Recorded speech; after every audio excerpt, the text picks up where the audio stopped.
Hello and welcome to episode 38 of Prosperity by the Pint. I'm your host, Brice Carter, certified financial planner, chartered financial consultant, certified investment management analyst, and self-proclaimed millennial money expert. This is the podcast where we talk about money, investing, business, and life success, all while having a cold beer. The cold beer of today is Longboard Island Lager from Kona Brewing Company. Now, I picked this up because it's freezing cold and raining and nasty in Michigan today, and so I thought, why not have an island lager? Just kind of. I also picked it up because I really like Land Shark, and this is another island lager, and I've never had this, so cheers.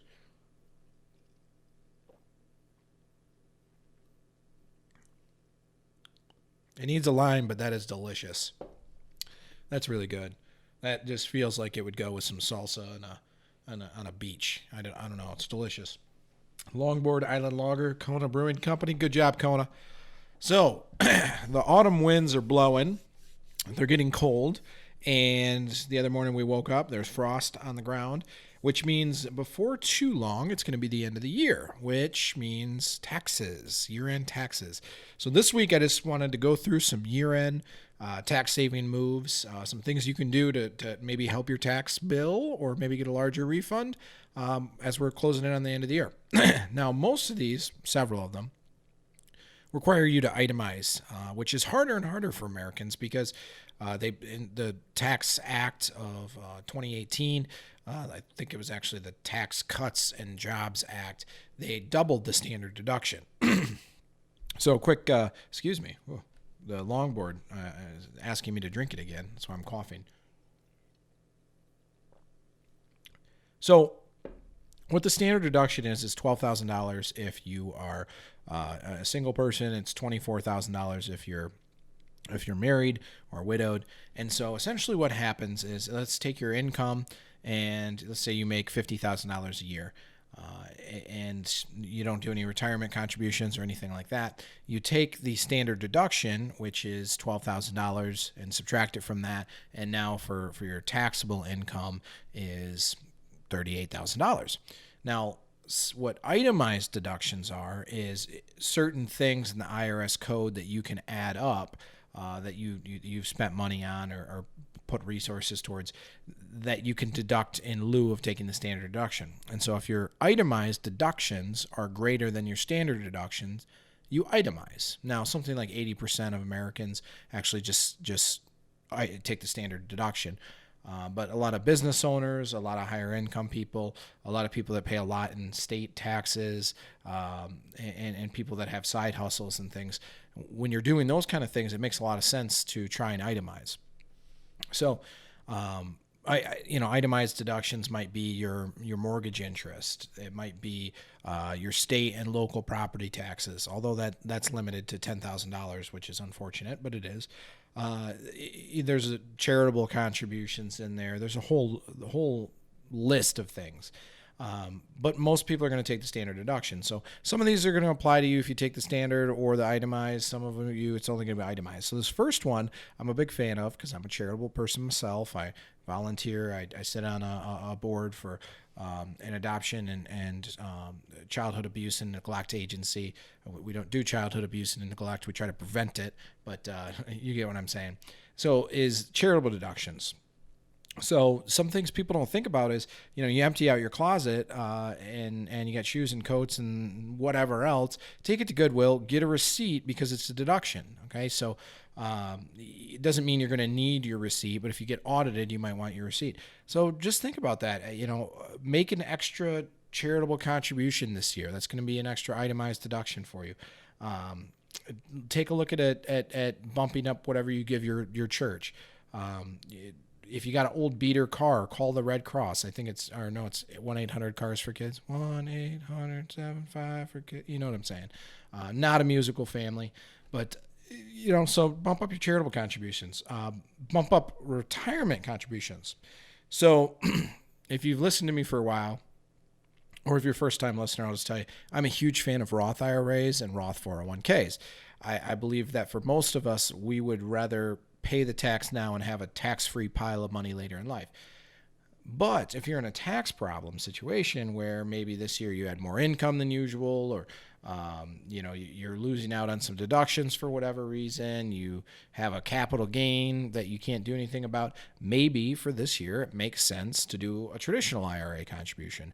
Or if you're already contributing to a traditional IRA, make sure you max it out. Make sure you max out your spouses.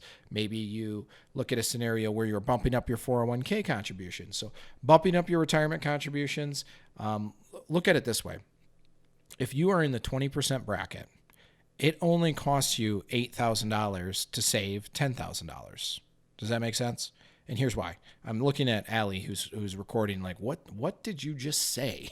If I save $10,000, it cost me $10,000. I could have spent it. No, because if you save $10,000 into a retirement account, and normally you're paying 20% on taxes, you get to save.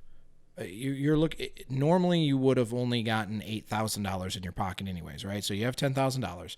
If you take it and you put it in your pocket from your employer, from your business, you're going to end up giving $2,000 to the government anyways, right? Just in this simple example, you take $10,000 out of your business, you end up with $8,000 in your pocket because you're giving $2,000 to the government. Now, if you take that $10,000 and you put it into a retirement plan, you're not paying any tax on it. So $10,000 is actually $8,000. Make sense? So it only costs you $8,000 to save $10,000, which is where the IRA and 401k come in handy. Saves you a little bit on taxes. Loss harvesting. Beer break. I take more beer breaks when I really like the beer. Like last week was a sour beer. Not a big fan of sours, but I didn't take a lot of beer breaks because I didn't really like it. No offense, Short Brewery. You guys got some good stuff. That is good. So loss harvesting. If you have a non-qualified investment account. So this is another thing I'm a big fan of. And I believe I did a full episode on this, which was just opening up a brokerage account and start investing. I think the episode was titled something like that.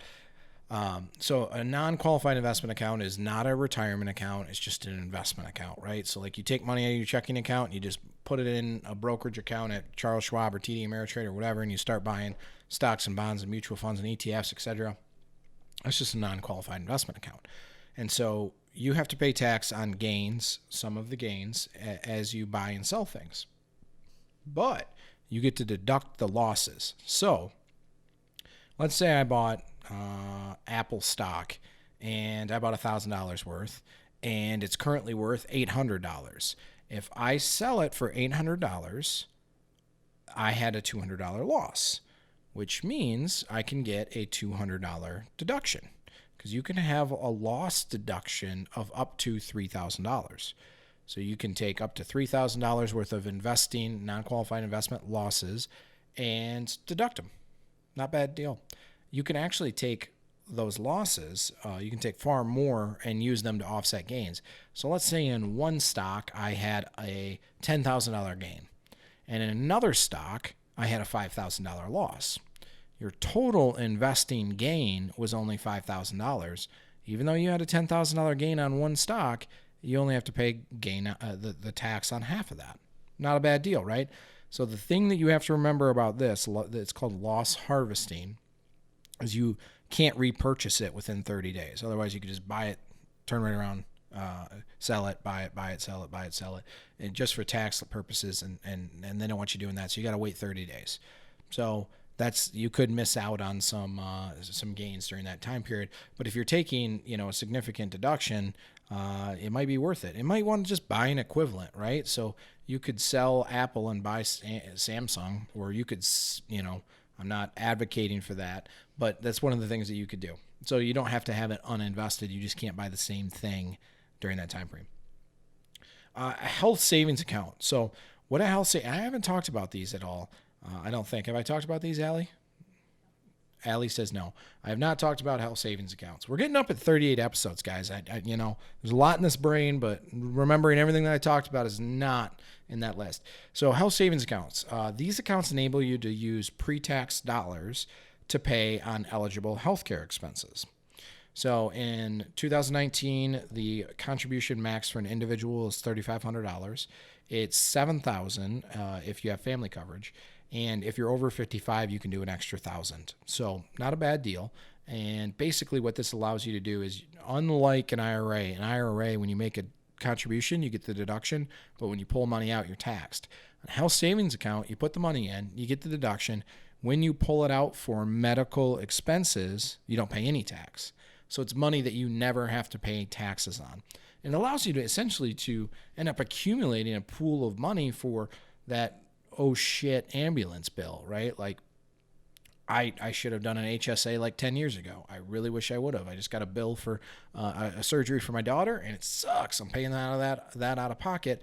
I should have just been putting in a health savings account. So max out those health savings accounts. You can only do them if you have a high deductible plan, but a lot of people really do. If you don't know whether you have a high deductible plan or not, call your employer, call the insurer, just ask them those questions, and then see if they offer a health savings plan, because a lot of times you can have those coordinated with your insurance coverage. So something to think about. It's not a lot of times that you get something that's double tax-free, which is pretty cool, because they can earn interest too. So they can be invested and earn interest, which ends up meaning that you have dollars that you earned on investments that can be used for medical expenses tax-free. Not a bad deal.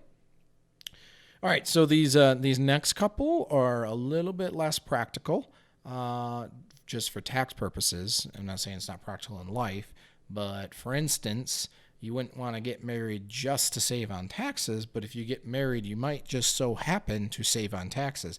So if you got like a date planned of January 1st, maybe like just move it up a day, December 31st, just as good a day, New Year's Eve. And so it might or may not save you in taxes. So like if you're broke and you don't make any money, or you have a business that's losing money, you're not paying any taxes anyways, so don't look for a big tax savings. But if you're, both spouses are at, equal roughly income, or one is much higher, that person that's earning a lot more, those two couples that happen to be really close in income are going to end up saving on taxes. So, it's kind of those things that's built into the code, the way that works.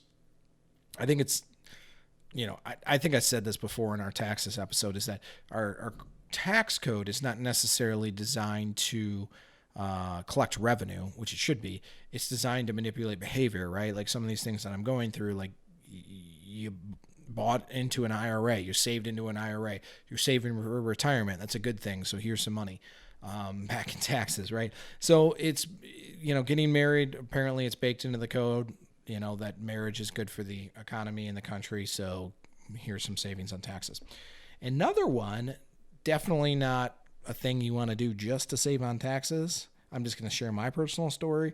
Is my wife and I, our daughter was due in December, end of December, and they wanted to schedule the induction because we were late. And I'm like, it's before the end of the year. So my peanut, my little daughter, is forever known to me as my sweet little tax deduction. I'm serious. Do not just have a kid for taxes. It's bad news, but if you're scheduling an induction, it's not a bad thing to make sure it's this year. So there's that. Meet with a financial advisor, meet with a CPA, go over your tax situation, have your taxes reviewed. Look at what you've paid in so far this year. You need to make sure you're on pace, because it's better to, maybe bump up your withholding until the end of the year to make sure you're not having to write a check, right? Because then you're in a scenario where the following year you'll likely have to write quarterly checks. So just, have your tax returns reviewed, have your W-2, your 1099 reviewed, have that stuff looked at, make sure that you're on pace. And I always recommend part of your emergency fund should be kind of quarantined for taxes. Because if you make any money, at some point in your life, you're going to have a tax problem. That's just the way that it is. So that's this week's episode of Prosperity by the Pint. Don't forget to follow us. YouTube, Spotify, Facebook, iTunes, Stitcher, wherever you listen, that's where we are. Subscribe, like it, share it. Cheers.